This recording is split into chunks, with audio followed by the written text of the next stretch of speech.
On the occasion of your New Year's celebration, my fellow Americans and I extend our very best wishes for the prosperity and well-being of the government and the people of Vietnam. In your struggle against aggressive forces of communism, the sacrifices that you have willingly made, the courage you have shown, the burdens you have endured, have been a source of inspiration to people all over the world. Let me assure you of our continued assistance in the development of your capabilities to maintain your freedom and to defeat those who wish to destroy that freedom. We in America sincerely hope that the year of the Tiger will see peace come again to Vietnam. We know that courage and dedication to peace and freedom will prevail, and that prospects for Vietnam will brighten during the coming year. And we look forward confidently with you to the day when your country will again be at peace, united, prosperous, and free. There we have President Kennedy in February of 1962 in a New Year speech to the people of South Vietnam. This, almost exactly a year after his inauguration, gives us the impression of a president invested in the future of that country. He says he is confident the country will one day be united, be free, and that his government is going to maintain their assistance in the fight against communism. I want to begin the episode here with this speech and compare it to the diary of a younger John F. Kennedy. 10 years earlier, still a congressman in 1951, when he himself visited what was then still French Indochina, although the struggle over that dominion was very much raging. Kennedy had an appreciation for history, and he could see that what was going on in Vietnam was a struggle between colonialism and nationalism, even though the Viet Minh's benefactors were the Chinese and the Soviets, and for France, well, they had the US. But Kennedy still had the prescience to ask a US minister and a French military commander in a meeting, well, why should the bulk of the Vietnamese people be expected to join the struggle to keep their country part of the French Empire? What would be their motivation? And this question annoyed those he asked it to. Later in the trip, Kennedy wrote in his diary, "We are more and more becoming colonialists in the minds of the people."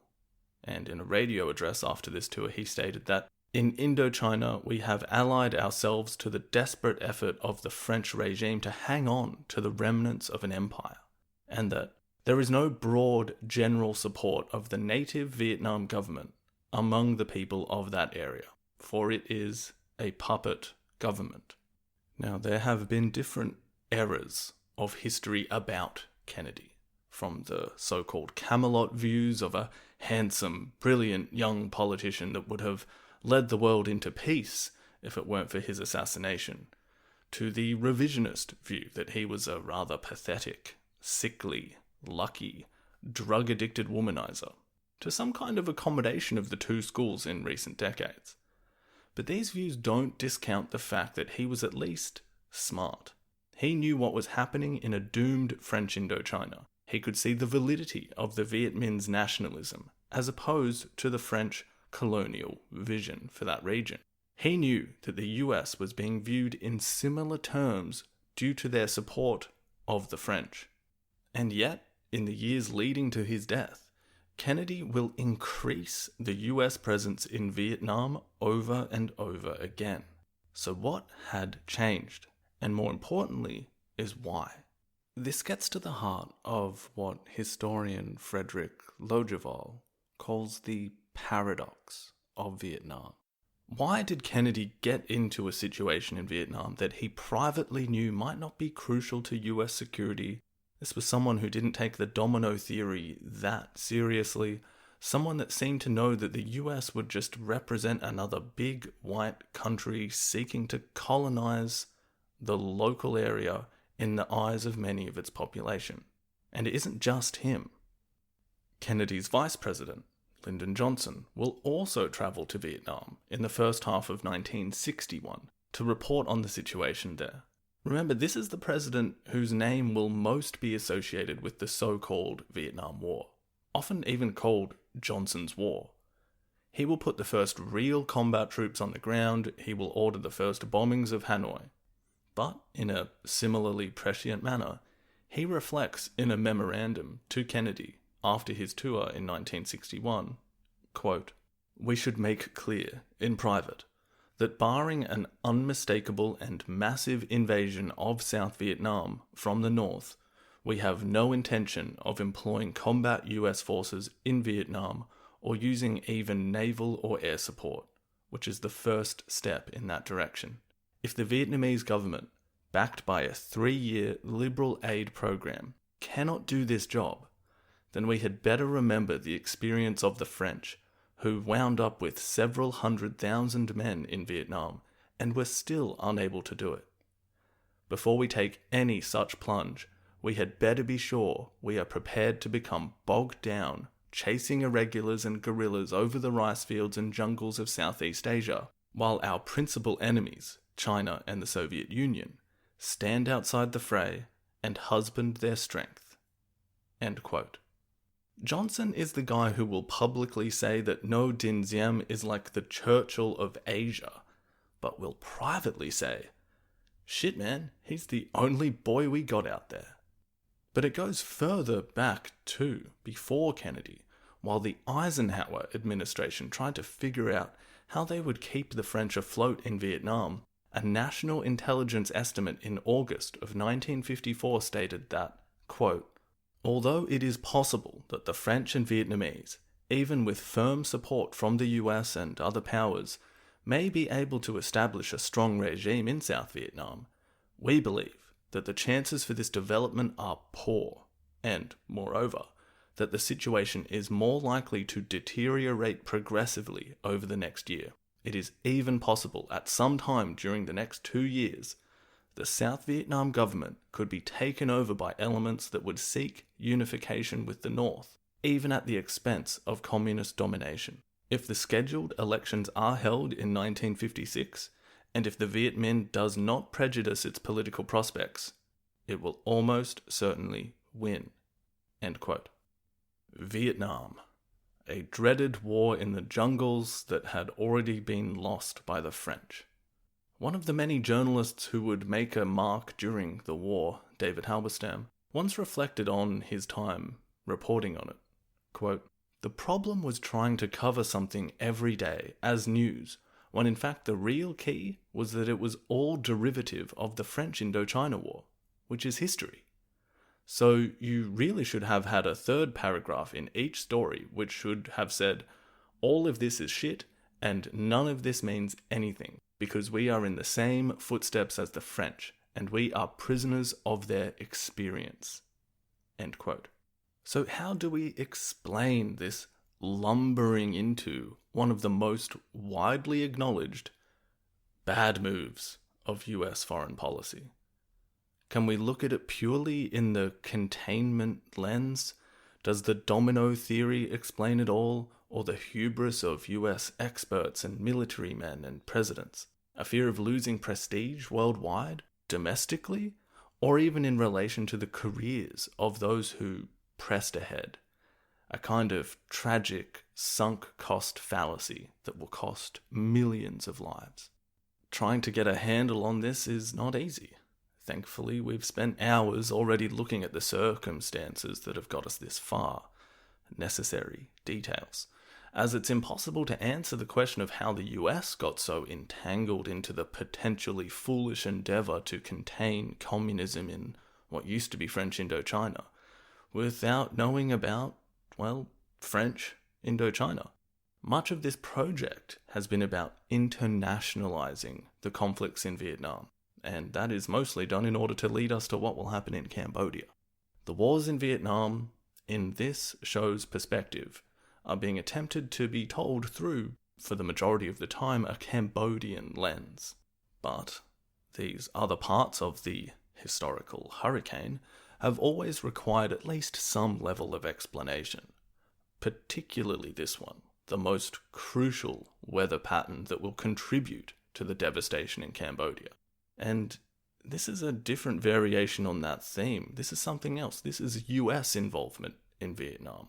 And it's another thing entirely to try and tackle one of the most analysed topics of history in this format. I mean, it must have been almost 3 years ago in one of the earliest episodes of this podcast that when quote-unquote Vietnam first came up, I felt that I should reference this gargantuan topic through an old Time Life commercial with the kid at the memorial and his father, and he's asking, "What's Vietnam?" And the narration says, "What's Vietnam? A question a child might ask, but not a childish question." Here we might want to change that to why Vietnam? A simple question to ask, but one without a simple answer.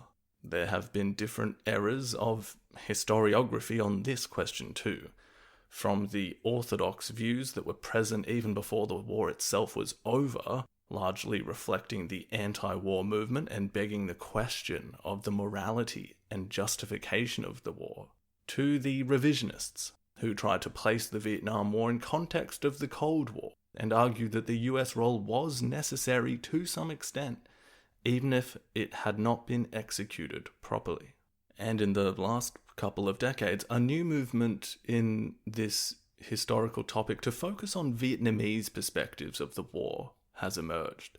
Now, as a way of showing those different perspectives, look at how movies that portray the Vietnam War changed.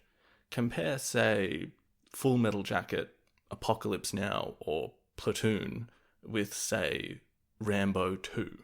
And compare that with, say, well, it's not the best example, but Heaven and Earth, which is an Oliver Stone movie, but one from a Vietnamese woman's perspective. I take all of these to be important histories.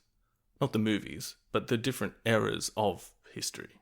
I mean, the movies are good too, I guess, and, part of how Western culture has digested something as complicated as the Vietnam War. The different ways this history have been looked at have often been done so primarily through American eyes. I mean, even calling it the Vietnam War is, well, indicative of that. But as this intro begins to go long, I want to just center us on what this episode is an attempt to do. First of all, it's the second part in a series about the path to the Second Indochina War, or the Vietnam War, or the American War, or the unbroken pause in a much longer Vietnamese civil war. This episode is about the US in particular, and how, in a sense, they got stuck, or stuck themselves in, and how successive presidents found themselves, to borrow the metaphor of Frederick Logevall, like doctors taking care of a dying patient, just keeping the patient alive long enough until their shift ended, and the next person would have to deal with it.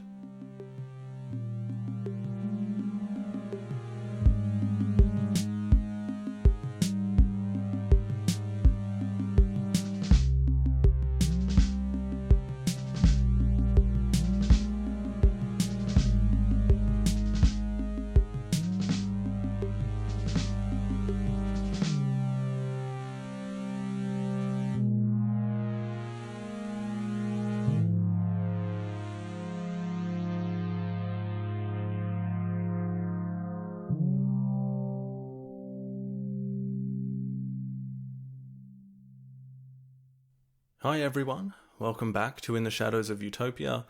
Not much of an intro here as I consider this episode, the next one, and the one that preceded this as one big one, all broken up.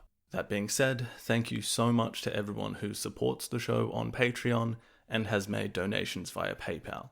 Incredibly helpful and makes me extremely proud to receive. Worth mentioning as well that at the moment about a quarter of everything that comes in goes to the Cambodian Children's Fund, a great charity doing great things that I've seen firsthand.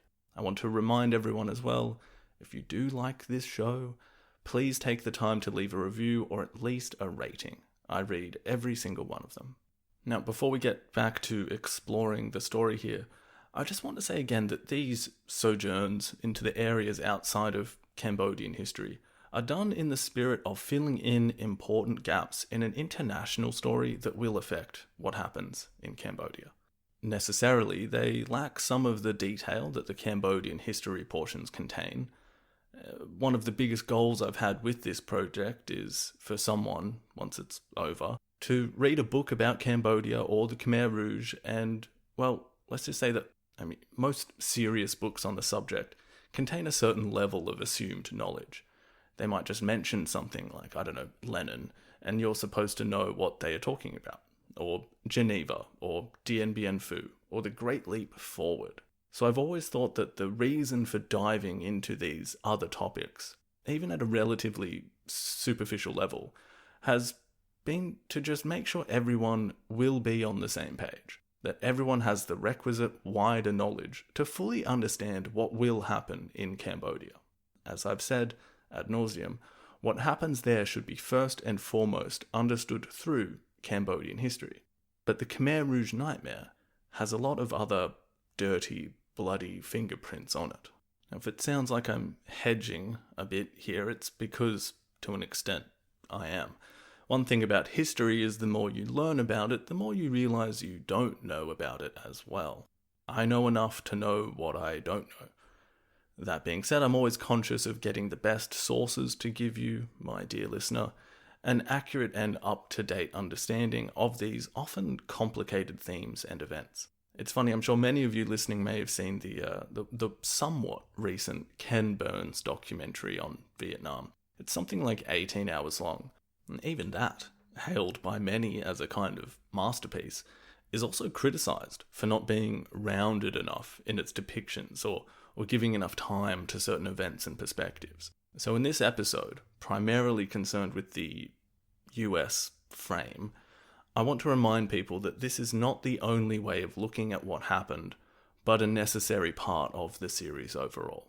And as we go through the content here, perhaps it's worth saying where I stand on this topic. And I think what the best way to tell this story is. So one of the things with this kind of history, especially when you have different eras of history on one subject, is a kind of accommodation of the different viewpoints. I think that's the most logical thing to do. I count myself in the camp of thinking that America's war in Vietnam was a tragedy, a needless mistake, and it will cost millions of lives. I also think that within the context in which it was fought, you can see reasons, however foolish in hindsight, for why it was fought. I also welcome the new Vietnamese perspectives on the war that seek to soften the focus purely on the actions of the US and include those people living in the country that they were fighting a civil war in.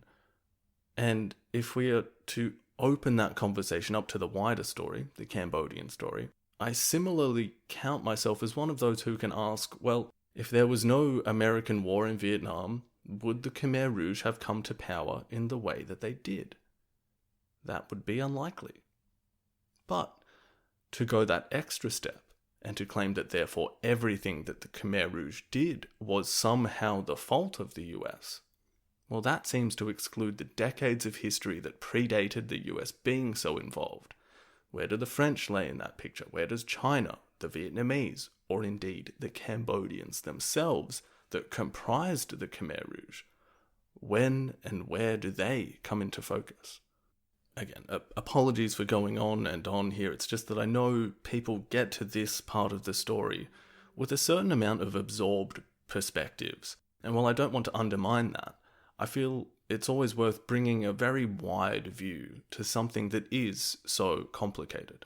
Alright, enough of that. I will also just quickly mention here before we properly get started that I've updated the Dramatis Personae part of the website, and I know a lot of people like having that kind of visual accompaniment, so a few more characters and their faces are now in that, and you can just follow the link in the show's description to head there and have a look at it, if you so please.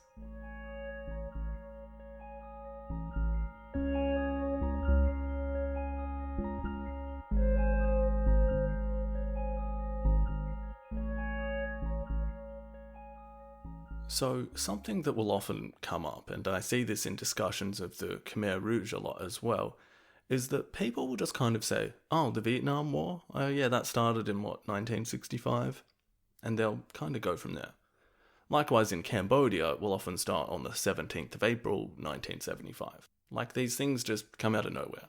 And as we are, 20-something episodes into this, I hope that my addressing of these events is coming across in at least a slightly longer view of history. Although I will confess to having started this series with the events around the evacuation of Phnom Penh, but just to, lure you in with a fascinating part of the story before you realised it was a trick, and you would need to wait 4 years to find out what happened next.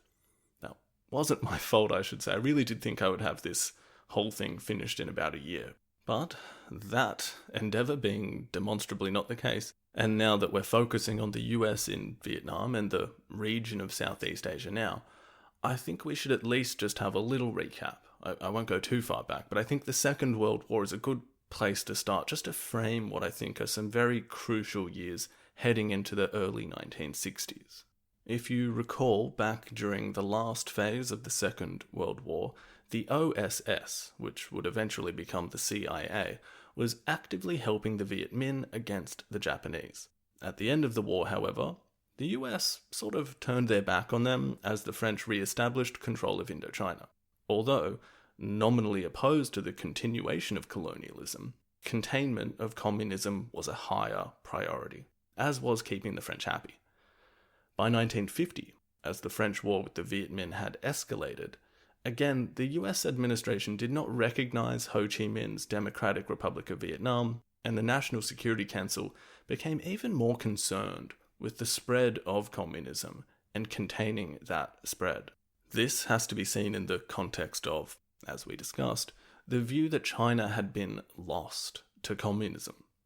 Significant aid was given to the French war effort, and it was acknowledged that thereafter, the US would be involved in the developing strategy of Vietnam. By 1953, as the war went on, the National Security Council said that the loss of Indochina to communism would be, quote, critical to the security of the US. Later, this evolved into the idea that the French losing in such a way that gave keys to the communists would necessitate direct US military involvement. Remember just how much the US paid for that war by the end as well. I think it was upwards of 80%. They were fighting that war in all but troops on the ground. And we should also recall just how close Eisenhower came to intervening at Dien Bien Phu. And short of direct intervention, even the threat of this was used as a kind of hanging sword over the negotiations at Geneva. And those negotiations, the Geneva Accords, were considered a disaster by the US National Security Council. And along with the ideas about a Southeast Asian treaty organization, like an equivalent to NATO in Asia, policy of the US toward the country that would become South Vietnam beneath the 17th parallel basically revolved around creating a stable government with substantial US aid and military training that would become a viable bulwark to the spread of communism in the region. I realize perhaps I've made things sound more complicated than they are at points, and perhaps with good reason. But this could also be thought of in rather simple terms as well. This is the story of a slow escalation. It will involve multiple angles and factors and catalysts, but it's a story of a giant slowly walking into quicksand, and with each step finding it harder and harder to walk backwards. So with the stage being set from a US perspective of, hey, this is our problem now, and quite a bit is going to hinge on what we do in South Vietnam, I want to start the story in a little bit more detail then and there, because this is when Colonel Edward Lansdale, a very interesting character and sort of, crucial to the early US South Vietnam relationship, it takes some interesting turns even from the outset. Lansdale, a CIA operative, heads a small team of Americans known as the Saigon Military Mission, SMM. This operation is undertaken in a tumultuous state, This is just as Diem has become Prime Minister, and when this new country below the 17th parallel resembles, according to historian Edward Miller, an ungovernable tangle of rival armies, parties, and factions. Handily, we actually have Lansdale's own report on the activities of the SMM, written a few months after the mission was complete. Among other things, the mission will sabotage the Hanoi Railroad for the victorious Viet Minh taking the city off of the French. They will intervene in a coup attempt against Diem by one of the South Vietnamese generals. Just, general CIA stuff. But stuff that was perhaps key to getting South Vietnam under Diem up and going. But what is interesting about this formally secret account is, well, a few things. The first is the kind of optimism, particularly when we know how this is all going to play out eventually. Here we really have the America is good, we can do no wrong, and we are helping attitude. There is also the way that it's written, which is quite dramatic, and I'll share some of that with you in just a moment, but I mean, as an example, Lansdale writes about himself in the third person, kind of a George likes spicy chicken moment, which I found kind of funny. But yeah, this is just, for instance, this is how he kicks off his secret CIA report on the activities of the SMM. And forgive some of the flavour I give this, but, quote, "This is the condensed account of 1 year in the operations of a Cold War combat team, written by the team itself in the field, little by little, in moments taken as the members could. The team is known as the Saigon Military Mission. The field is Vietnam.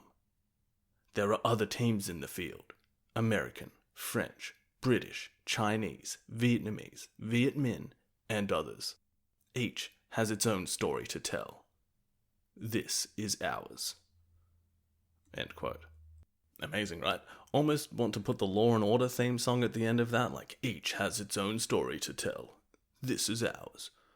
But remember, this isn't a novel. This is a secret CIA report.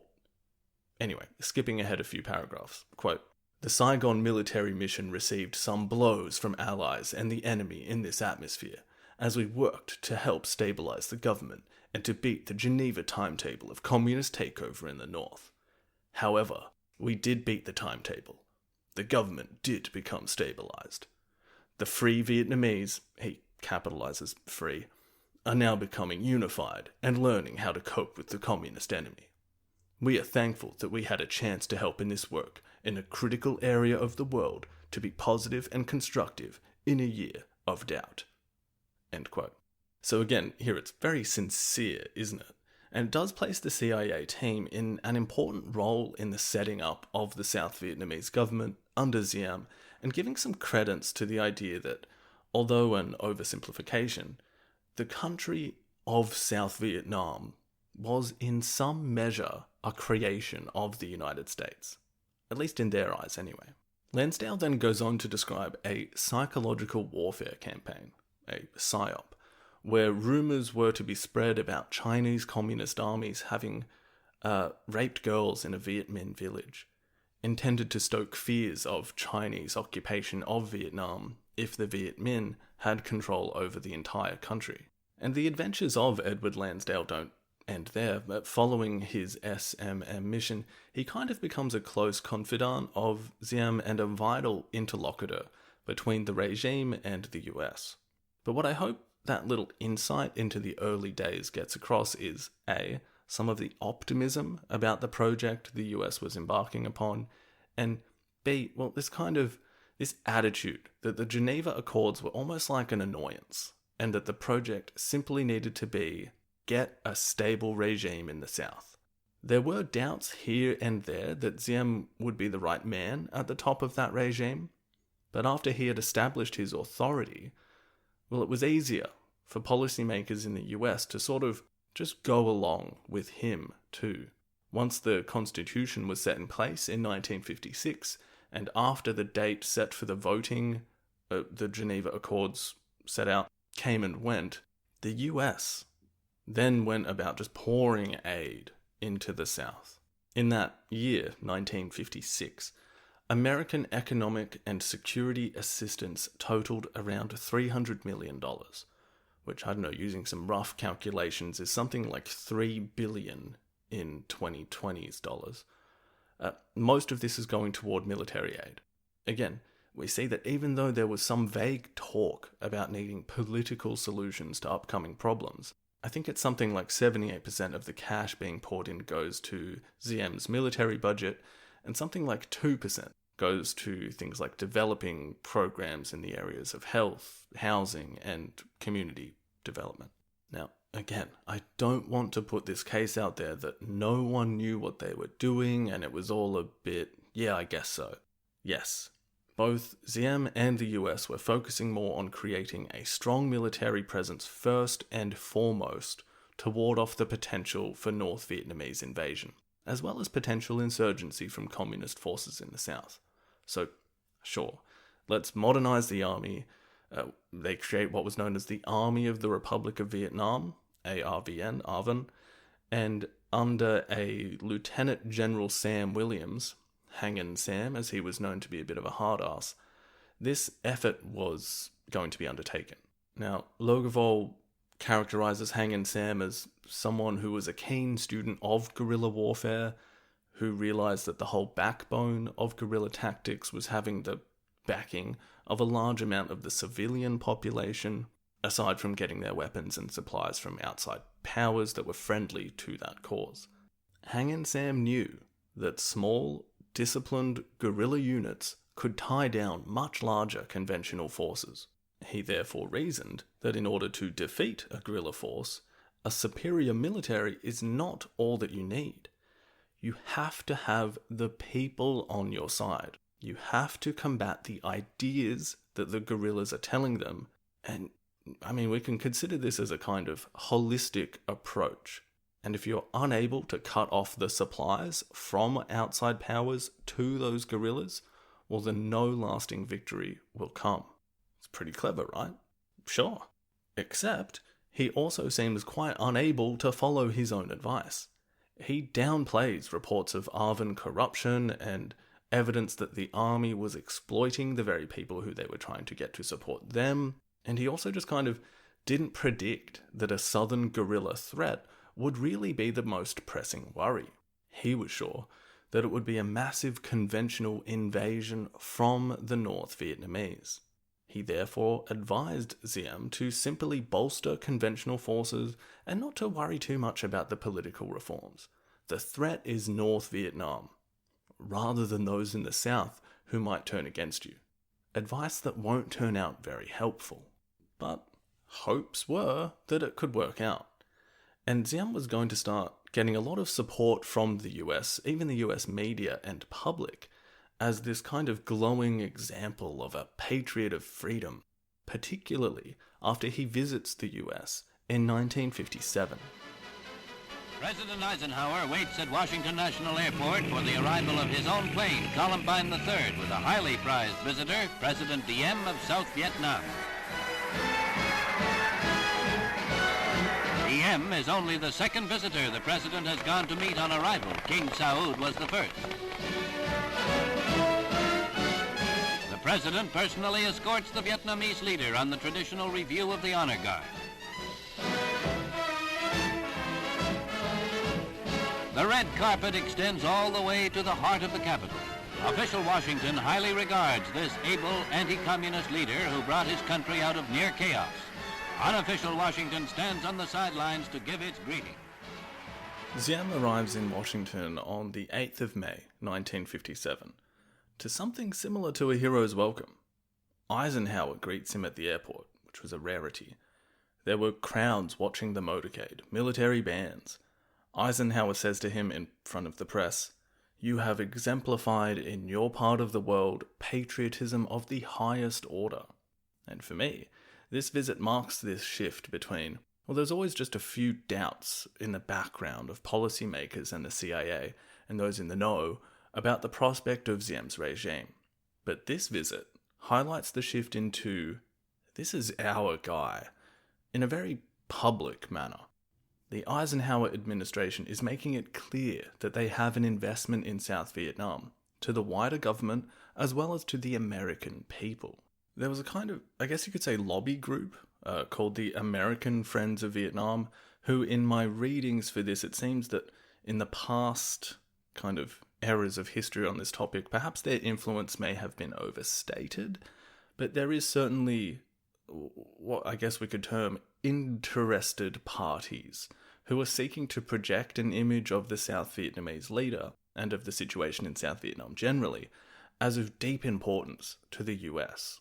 On Diem's visit to Washington, the American Friends of Vietnam had sent a telegram to more than 100 publishers and editors across the country that Diem must be spoken about in positive tones, accorded the warmest welcome. And the journalists duly obliged. For instance, the New York Times stated that Diem was an Asian liberator, a man of tenacity, of purpose, a stubborn man bent on succeeding, a man whose life, all of it, is devoted to his country and his God. Other papers used similar language. He was a nationalist leader, struggling to stand up against the red tide, a valiant and effective fighter, Vietnam's man of steel, the Mandarin in a sharkskin suit who's upsetting the Reds' timetable. Logevall suggests that part of this is the incorporation, particularly of Diem's easily translatable Western characteristics, his dress, his English, his Catholicism as opposed to Buddhism, his love of freedom. It was a way of looking at the situation in Vietnam through a distinctly Western lens, and again falls into this unfortunate misunderstanding of the situation in Vietnam, as well as a willingness to look the other way when it came to the more problematic aspects of the Diem regime. To whatever extent that Diem was being actively sold in a kind of public relations campaign that would be underpinning further involvement of the US in South Vietnam, this idea that it was being done to protect freedom, to protect someone just like us, was underway. Naturally, these kinds of visits of a foreign leader also have their conversations about what one or the other wants or needs, and Diem is asking for more assistance behind closed doors. And it's there that officials aren't quite as accommodating, saying that the Congress is actually looking to reduce foreign aid rather than increase it. But they assured him that the US was committed to the Diem regime. Eisenhower concludes one of the dinners they both attend by raising a toast to President Diem, the Vietnamese people, and the great and lasting friendship between our two countries. Logevall suggests that Diem's 1957 visit was a huge success. The red carpet had been rolled out for him. Eisenhower had set the tone for all those watching on that Diem was an example for people everywhere who hate tyranny and love freedom. The press had followed suit, not detailing his authoritarian rule, and I'll quote Logevall directly here. As a result of Diem's stay and the fawning coverage it received, America's commitment to Vietnam had been personalized in a way it was never before. This in a culture which, as the saying goes, all politics is personal. A Cold War political commitment made by a comparative handful of elites had become a US public commitment, thereby reinforcing it, deepening it, in a way only dimly visible at the time. The visit crystallized the self-congratulatory perception in the popular mind of Ngo Dinh Diem as the lion-hearted fighter, the devout Christian in suit and tie, the miracle man of Asia, fighting off rapacious communists with America's selfless help. End quote.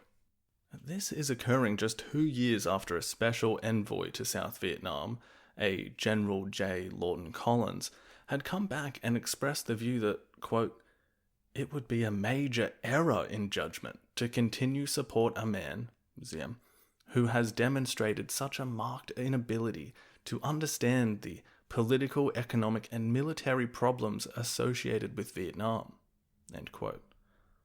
But, as we had seen, with some not insignificant assistance from the CIA in the shape of Lansdale, Diem had overcome the rivalries and, in essence, became the man that the US was now going to support. And in the wake of Diem's massively successful trip to the US and the associated deepening of the relationship between his regime and the US, the aspects of authoritarian rule in South Vietnam would begin to cause a repression of the people that would eventually result in a number of uprisings against the government of South Vietnam.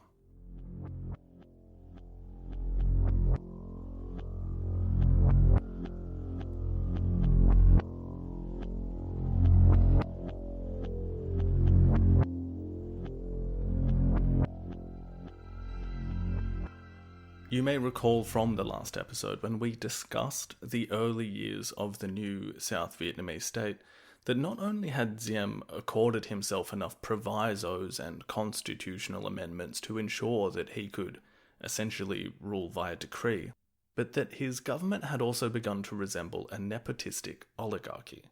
The power resided not in the constitution or some kind of representative government, but increasingly in the family of No Dinh Diem. His brothers, No Dinh Khan, based in Hue, No Dinh Thuc, and especially No Dinh Nu, the president's main political advisor and enforcer, as well as Madame Nu, Diem's wife. In a rather ham-fisted attempt to secure their own power, and under the presumption that there were conspirators and communists hidden under every rock, not that there were none, mind you, but the regime had enacted a number of policies aimed at eradicating the communists, and then basically anyone else who dared to question the regime, by the late 1950s. As we saw, this actually had made a significant impact on the southern communist cells, seeing their numbers drop dramatically by 1959. But these crackdowns had also greatly exacerbated the fear and resentment that many rural residents felt toward the regime. So while the millions of US dollars flowed into South Vietnam, not only did barely a nickel actually help the vast majority of Vietnamese, but even the facade of well-stocked store shelves in Saigon, new scooters scooting about, all this US merchandise and goods, the country simply became a kind of pretend prosperous. Sure, there was a section of the middle class able to capitalize on this, but it was a country completely dependent on outside support. A study by US political scientists at this time, and as quoted by Lojevol in his book, said that South Vietnam is becoming a permanent mendicant, meaning a beggar, and that American aid had built a castle on sand. Diem had been able to guide the new state to some amount of stability, but as we said in the last episode, this was a guy who had said that all you needed to rule was a military and an administration. His land reform had been a failure. His inability to engage with different groups was becoming more and more of a problem. And his crackdown on communists had cast such a wide net of repression that it had not only led southern cadre like Le Duan to successfully lobby the North to begin supporting a new organization aiming to overthrow Diem, but had also generally produced amongst the majority of the rural populations the kind of conditions that the communists could easily use to produce hatred against the Diem regime. In the months after Diem's trip to the US, South Vietnam gradually fell into a chaos. Now, you may recall, my dear listener, that we did go through some details about this. What would you call it? Backlash against Diem's rule in the last episode. We talked about Le Duan and the gradual moves that were made by other southern communists to begin armed resistance, which would culminate in their successful lobbying of the North Vietnamese Politburo to, well, what is essentially start setting up an organization in the South in order to administer and facilitate this political goal. That organization will be known as the National Liberation Front, NLF, and is better known to us in the West as what they were called by us, which is the Viet Cong. I feel it's necessary to go over this just a little bit once again, as I'm not sure we quite went into some of the context, as well as a few examples of what this well, what it looked like. Again, I find that the general understanding of the Vietnam War is often a little bit blurry, particularly in this earliest resumption of armed conflict that, as we've said, is more or less a resumption of the Vietnamese Civil War, which had been going on for decades.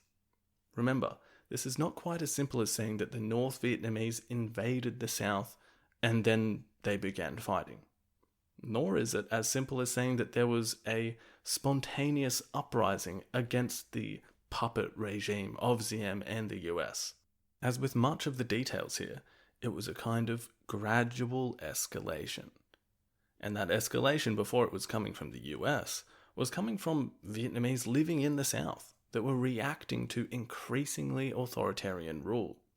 Or even more simply, to a government that was not doing a very good job of taking care of them, and could easily be framed as a not true Vietnamese leadership, a continuation of the French colonial dynasty, or, for those open to a communist ideology, a kind of oppressive imperialist regime antithetical to socialism.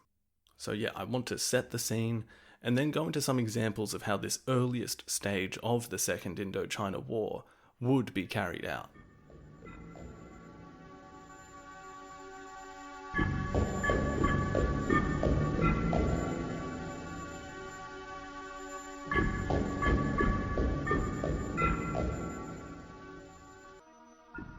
If we take a kind of very wide-angle lens of this, and this is something that was noticed by US war correspondent Bernard Fall when he had returned to Vietnam in the late 1950s, well, he's a good example here. He had basically noticed the obituaries in the South Vietnamese press were showing an abnormally high death rate of village chiefs. Now, I realize that the word village chief can have a somewhat disorientating meaning when we come at that from a predominantly Western or English-speaking background. But in a rather superficial way, you can imagine a village chief to be a member of the community that almost had a mini mayoral role. It was an administrative role, almost like a managerial role, but set amongst the backdrop of a regional community or village. It was a link between the government and the populace, particularly in these rural areas where we might recognize life to be somewhat more agrarian in focus. So what Fall had noticed here was that there was this large amount of these people dying. He counted more than 450 over the span of about a year, or more than one per day, and he then made two maps. The first map showing where these village chiefs had died, and the second map showing where there had been an increased anti-governmental activity. In what could make a pretty good visual in a movie, a pretty good scene, it was clear when looking at the two maps side by side that the chiefs had been getting killed and being replaced by those friendly to the growing National Liberation Front. The countryside was beginning to look a little bit like it had during the war with the French. Saigon was becoming surrounded by a slowly growing insurgency. Lojevol goes into detail about what Bernard Fall had surmised. Quote, "The killings were not random. They conformed to a pattern. The victims were village chiefs who had been landlords and were not much loved by the villagers. The insurgents got the double benefit of being Robin Hoods to the local population and putting other village notables on notice that they could be next. When Saigon appointed a new acting village chief, chances were he too would soon be found with a machete in his back or a bullet in his head. How would number 3 on the list respond? Simple, Fall said. Unless he wanted to die a martyr's death, he'd quietly declare his support to the revolution. And just like that, another village would have gone communist. The change would be invisible to the outsider. Everyday life would go on as before. Government units coming through the village would be greeted courteously, but the insurgents who came through later would get the intelligence and the rice and the use of a US-supplied radio set. The ARVN hadn't been out-fought per se, but out-administered, which in the end would matter even more. End quote. So, pretty straightforward, right? Again, imagine that map next to map discovery in a kind of, well, it could be lots of different movies. The ones that come to mind might be that kind of disaster movie.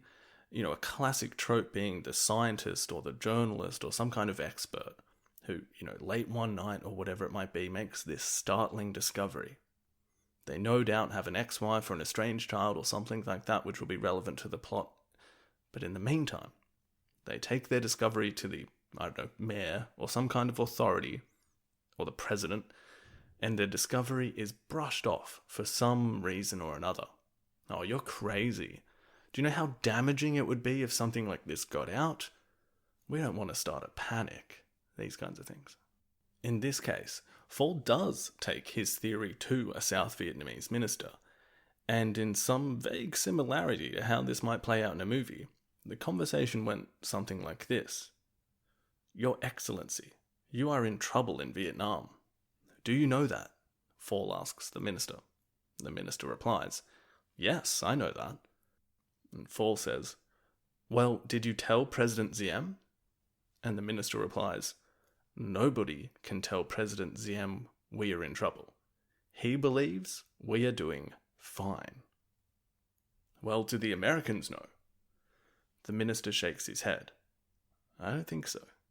We will return in a moment to, who knew what and how much. But I wanted to start here as it gives us this way into thinking about how this was beginning to play out. Sort of one by one, each village falling and this slow growing surrounding of the Diem regime in the darkness, in the shadows. But I want to take our attention to what that looked like from those living in the villages as well. In the last episode, we talked about some of the, I guess we could say, policies that Diem was using in order to, I guess, in his and his family's eyes, protect the regime from dissent and subterfuge. There was a general anti-communist decree, and that was followed up with something called the 1059 law. This one was the real wide net one. Any kind of law that has a provision for a potential death sentence for anyone committing or attempting to commit crimes infringing upon the security of the state. Yeah, that's a law that's going to be liable to excess. What this meant in practice is that there were special roving courts that could accuse, without right of appeal, anyone even suspected of wrongdoing, and naturally could be used to extract bribes or favours or, you can imagine. This is where we get a real picture of the kind of fear that an average person living in rural or urban South Vietnam could be subjected to. The difficulty of living under this regime.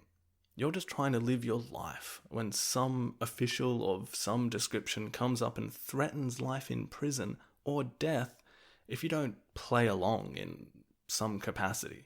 Even the most staunch non-communist might get a bit sick of a government willing to go that far to intimidate the population into subservience.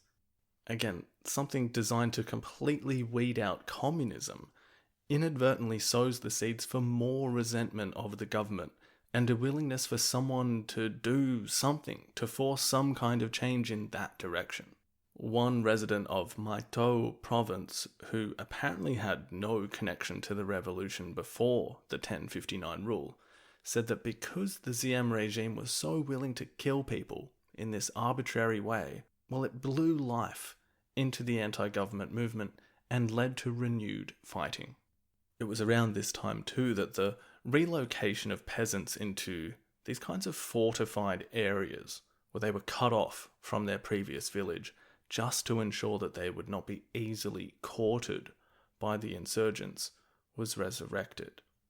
And like so many times when we've seen this come up previously, and we'll again see its use intensify, the link between these people and their land and their ancestors is so strong. So to do this is an utter disgrace for them, and sure to really offend these people deeply, particularly when the promises of living in these fortified communes, like access to social services and a range of amenities, was rarely actually delivered upon. Eventually the CIA would say that these relocations, quote, catalyzed the most widespread and dangerous anti-government of Vietnam sentiment, end quote. So, again, we are building here a picture of a rural populace completely being neglected. 90% of the population falls into this rural classification. The shelves in Saigon having Coca-Cola isn't going to mean much to them, is it? Very quickly, we can see the most general view that someone in this category might have had, which is basically that Diem, as we've said before, is just a continuation of the French. He's not taking care of them, that he was only being propped up by a new colonial master, and that the true nationalists were anyone but Diem, that the war of resistance had never ended.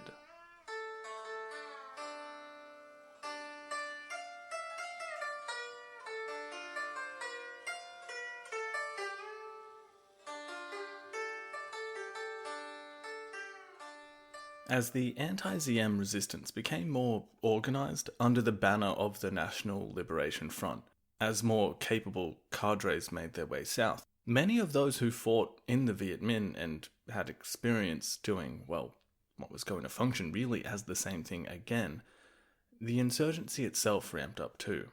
For instance, beginning in early 1960, in Ban Tre province around the Mekong Delta, an area which had been a Viet Minh stronghold in the French War, efforts to completely eradicate the communists had more or less worked, but even pockets of those who did remain eventually regrouped and began causing havoc for the regime once again.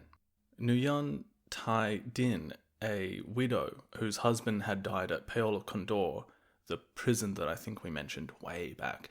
Basically, the French sent anyone causing them trouble there. It's like an island.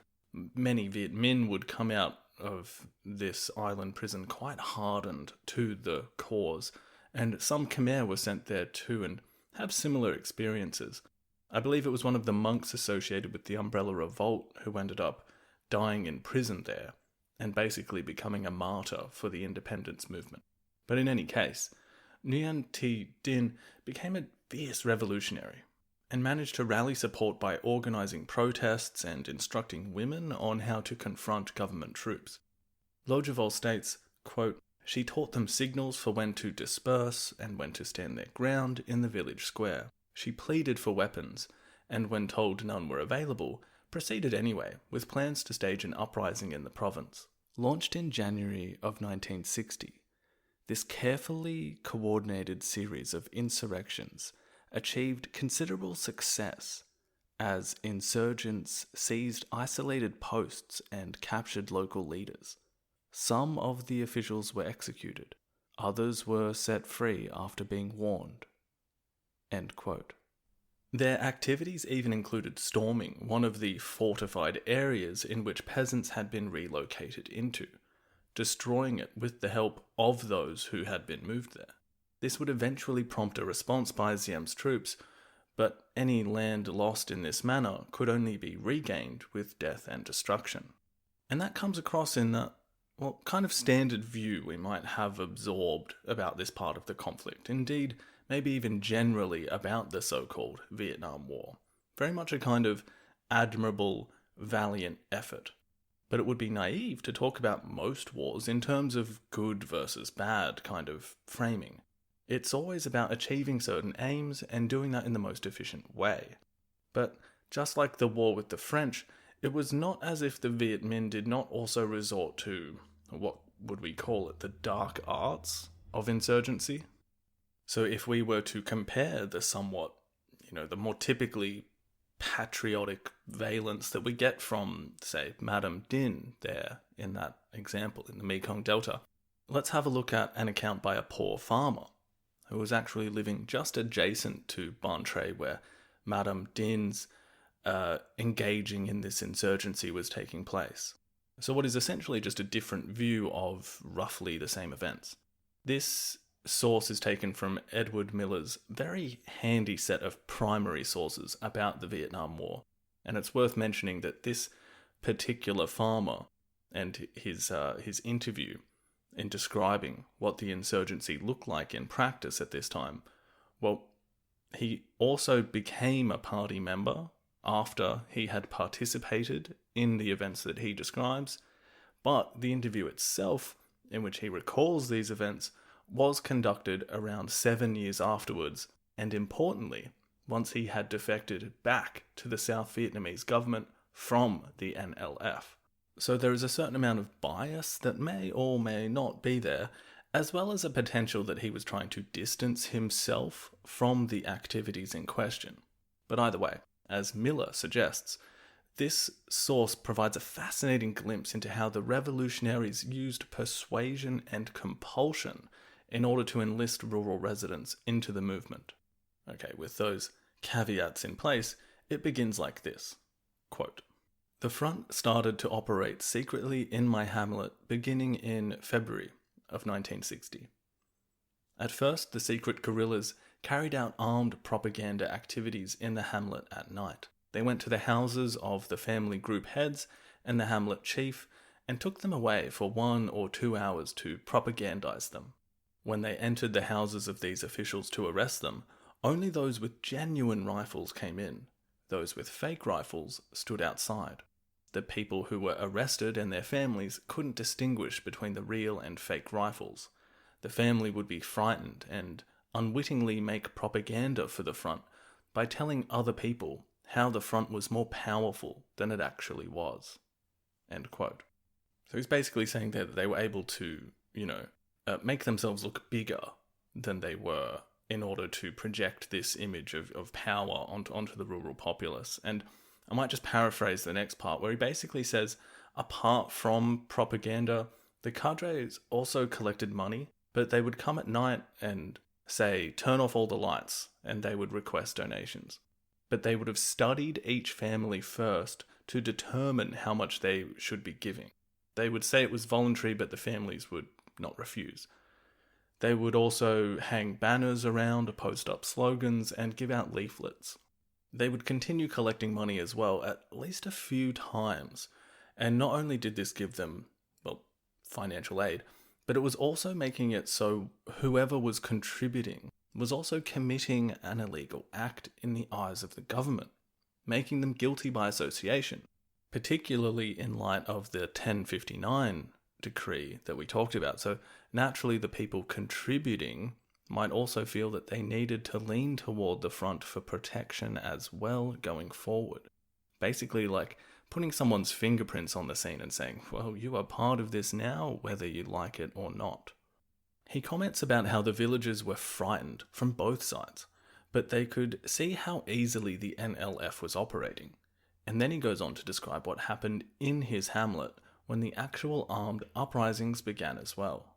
Quote, "When the front had just emerged and was destroying the government control, it arrested and killed 9 people. They were all from the village. All these people were executed with machetes. At night, the cadres went to the houses of these victims, knocked on the doors, and then killed them with machetes without letting their families witness the execution. After killing these people, the cadres left a condemnation note on their bodies. No funeral services were allowed, and the families of the victims were left by themselves to bury the dead. No one helped them." And as an aside here, Miller adds a footnote to mention who these 9 people were in the hamlet. Apparently one of the 9 was killed because he was a drunk, 2 others for robbery, while the other 6 were killed because they were suspected of supplying information to the government. Continuing with his testimony, the farmer states that, quote, "Besides the 9 people that were killed, the front also arrested over 30 people and took them away for warning and thought reform for 1 day. They didn't detain them for more than a day because they didn't have a secure place to jail them. Those who were released had all been warned. If they committed the same errors again, or if they resumed working with the government, the front would kill them." End quote. And I'll just paraphrase him at the end here again. He basically says that the executions demoralized the people and produced the intended effect that they didn't criticize the killings and were worried that they might also then be suspected. That most of the villagers felt that the people killed had been innocent, but they were too frightened to do anything but go along. So like I said, I don't really want to undermine either side here. The fact of the matter is that this was a very difficult set of circumstances, and for your average person just trying to go about their business, the Diem regime presented neglect and authoritarianism, and the new Liberation Front acted as an option away from that, but operated themselves within their concerns for their movement, and how to operate their oppositional state in the face of severe repression as well. Like I said in the intro, for me it feels appropriate enough to just feel sorry for everyone involved, particularly when we put this in the context of the decades of instability and war that had gripped this beautiful part of the world. You just want it to be over for them. And unfortunately, a whole new, terrible chapter is just beginning. Now, I've included this slight retreading into the beginnings of the insurgency, not only to just fill out some of the detail here that I felt was a little lacking in the first part of this little mini 3-part intro into the conflict, but also because it gives us a little foreshadowing of how things will progress in the Cambodian Civil War as well. But let's just wrap it up slightly here before we move back to the US role a little more. So, while the examples given are very particular, and certainly shouldn't be presumed to be how it functioned everywhere in the South, but if we just imagine this relatively gradual process, like that one that Bernard Fall had recognized, of, hamlet by hamlet, this creeping spread of the NLF in rural areas, capitalizing on resentment to the Diem regime, but also using their own tactics to support their movement in the process. And it's not hard to see that before long, these figures that will start being commonplace, that basically acknowledge that large regions of the rural South will no longer be under the complete control of the government. But this begs the question of what would happen if these same levels of dissatisfaction began to be felt in the urban areas as well. As Diem became further convinced that he and his family were the only politicians capable of leading South Vietnam, personal loyalty to him became the most important factor in promotion in and around the government, military, and other relevant posts. Catholics also became the favoured group to draw upon. He and his brother Nu also began regarding even the trappings of a Western-style democracy, like the National Assembly and some kind of political debate, with a dismissive attitude. These things were a distraction. Some US analysts became wary of the possibility that further cloistering and this inability to engage with other political groups was leading to a lack of confidence in Diem in the urban centres as well. Intellectuals, for instance, they felt utterly stifled by the repressiveness of the regime. Even those administrators who were given their positions in the first place out of an initial support of Diem were irked by the rising nepotism and corruption that was now commonplace in South Vietnam. And we will return to the consequences of this later, particularly in regard to what this meant for the armed forces, as well as certain religious groups, like the Buddhists. But for now, the real issue was this relationship between tactics of repression to combat the now growing insurgency, but the backfire of those tactics, in that they fueled the insurgency further. Increasingly, the only method that was being sought out was a military one. As long as you could shoot the communists, who cares what the peasants are thinking or how hard their lives are becoming? But what an interesting question that you might have already asked to yourself at some point listening to this is, well, why don't the US benefactors here simply make Diem be better? Well, it's not as if some of those operating in the country hadn't begun seeing the warning signs.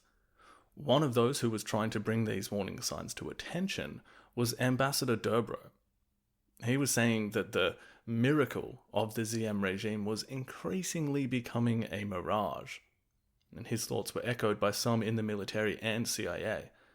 But when he brought this to someone like Hang and Sam, it basically just descends into an argument. Hang and Sam says that he would be better suited to selling lady shoes than representing the US in an Asian country. The leader of the Military Assistance Advisory Group was adamant that the Diem regime was not in trouble and that the guerrilla threat would not be a long-term concern. And now imagine if you were President Eisenhower here, and you've got someone saying, look, the regime is it needs a lot of work. Things in the countryside and even in the cities are looking increasingly dire, and without serious change, it will go bad. Or, on the other hand, you've got the military man who's coordinating so much of the work over there saying, nah, it's fine. And there isn't even a real threat, so don't worry. Well, if you were Eisenhower, you might be inclined to go with the path of least resistance here, especially when Vietnam was thought of as this increasingly small fish to fry, when tensions over Berlin with the Soviets, or more eye-catching, the launch of the Sputnik satellite, might be drawing your attention. If someone came in with a bunch of quite difficult news, you might just say, well, this other guy thinks it's fine, so we're just going to go with that. But there were those on the ground that were trying to get through to Diem himself, trying to point out that reform was necessary. And this is where that idea of, oh yeah, Diem was just a puppet of the US, kind of loses some traction. Diem and his family needed US backing, that's undoubted. They knew it, the US knew it.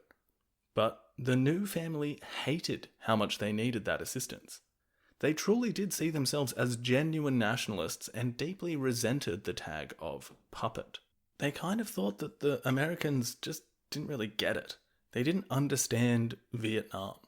For instance, once Nhu, Diem's brother and basically the second most powerful person in the state, told a South Vietnamese officer that the French, they might have been colonial masters, but at least they understood Vietnam, where the US helps them with money, but doesn't understand Vietnamese affairs. So it becomes kind of this codependent relationship, where the Diem regime is able to exercise a fair amount of autonomy in how it wants to handle things, because they know that there is no other suitable leader that the US could put in their place, and that the US was so staunchly committed to South Vietnam being this cap in the bottle against the spread of communism. They needed each other. And it's this phrase, this path of least resistance, which I've borrowed from Logevol's Embers of War book, which does a lot of heavy lifting in explaining the US and South Vietnamese relationship in the late 1950s, and I would go further and say into the 1960s as well. I'll quote him here actually.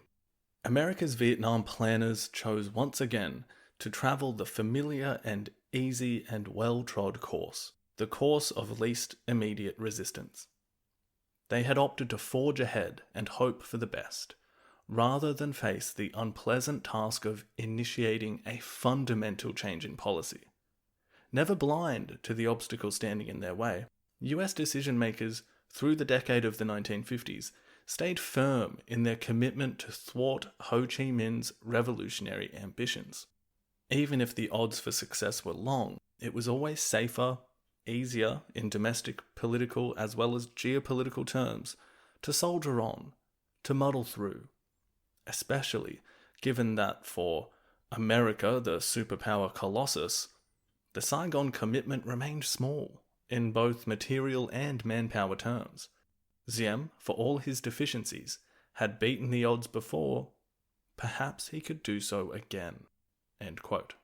And if it was at all my place to do this, which I don't really think it is, but if we are to sort of point our collective historical finger and say, hey, that was wrong, well, yeah, I might rely on that kind of cliche movie scene that I referenced before. It kind of gets it across. We have people coming in and saying, look, this is getting bad. We need to do something. It's like in Jaws, when the mayor is confronted with this evidence of shark attacks, and the response is kind of, well, hey, it's swimming season coming up. It's the holiday season. It's our biggest economic season of the year. It's kind of important for the town and me. And I'm basically going to pretend that you didn't say that woman was killed by a shark. No widespread re-evaluation on the US role here, or the potential to disentangle relations with Diem, is undertaken by the end of the Eisenhower regime. And if we're being charitable, we could say what was unintended consequences of trying to keep things stable down there, particularly as this was only being framed as a military problem by many of his advisors and it needed military solutions, well, Eisenhower acts on this and changes the function of the US military advisors on the ground. Before this point, any military personnel, United States military personnel in South Vietnam, well, they were actual advisors. They were confined to areas and roles in which advising was what they were doing. Eisenhower changes this, however, authorizing these personnel to be able to accompany South Vietnamese military on operations, though not allowed to officially enter combat. But you can imagine the subtle difference from explaining to someone how to, fix a car and sending them off to do it, as opposed to standing there next to them as they open the bonnet. Sooner or later you are liable to hand someone a tool, help them open a gasket, maybe get a little dirty in the process. Before you know it, you're under the car and getting very hands-on. And it was in early July of 1959 when this up until now tacit entanglement with the Civil War in South Vietnam became deadly for some of these advisors. Not since an isolated incident at the end of the Second World War, or a plane shot down delivering supplies to Dien Bien Phu almost a decade after that, had American servicemen been killed in Vietnam. North of Saigon, at a military camp, Major Dale Buies of California, who had only arrived 2 days earlier, and Master Sergeant Chester Ovnand of Texas, who was due to head back to the States having completed his tour, well, they had finished up dinner and were relaxing among others in the dining hall and watching a movie. Just after it was completed, the lights still off to accommodate the projection, the 6 Viet Cong guerrillas that had silently moved into the barracks opened fire on those in attendance, just as Ovnand had switched the lights back on in order to change the reels of the film. Ovnand and Buies were hit immediately and died then and there. Another was seriously wounded. If it wasn't for another serviceman's quick thinking to turn the lights back off, perhaps more would have been slain in the same fashion. Those that survived could also count themselves lucky, as one of the Viet Cong guerrillas had these homemade explosives, but they had actually malfunctioned and killed themselves instead. Aside from that, a Vietnamese guard, as well as a cook and his 8-year-old son, were also among the casualties. The guerrillas, aside from the one who had met his end from the malfunctioning explosive, escaped before South Vietnamese infantry arrived. News of these casualties did not produce much of a stir in the US media, and it would have been hard to imagine at the time that Ovnand and Buies would mark the first 2 inscriptions that would eventually be followed by more than 58,000 more in the monument that would be erected in memorial of the Vietnam War just over 20 years later. Some analysts could sense that a new stage of the conflict had begun, no longer a slow creeping village-to-village insurgency, but that sufficiently armed, planned-out acts of military action may become the new normal. And as South Vietnam gradually slid into chaos, visible to some, ignored by others, or expected to simply wilt in the face of expanded military might eventually, well, the youngest president voted into office, John F. Kennedy, would have to contend with this issue as he was sworn in on the 20th of January, 1961, the same month that Edward Lansdale, the buccaneering CIA operative that we began this episode with, now a brigadier general, visited South Vietnam and reported back that, quote, 1961 promises to be a fateful year for Vietnam. The Viet Cong hope to win back Vietnam south of the 17th parallel this year, and are much further along towards accomplishing this objective than I had realized from reading the reports received in Washington. End quote. Until next time, everyone. Thanks for listening.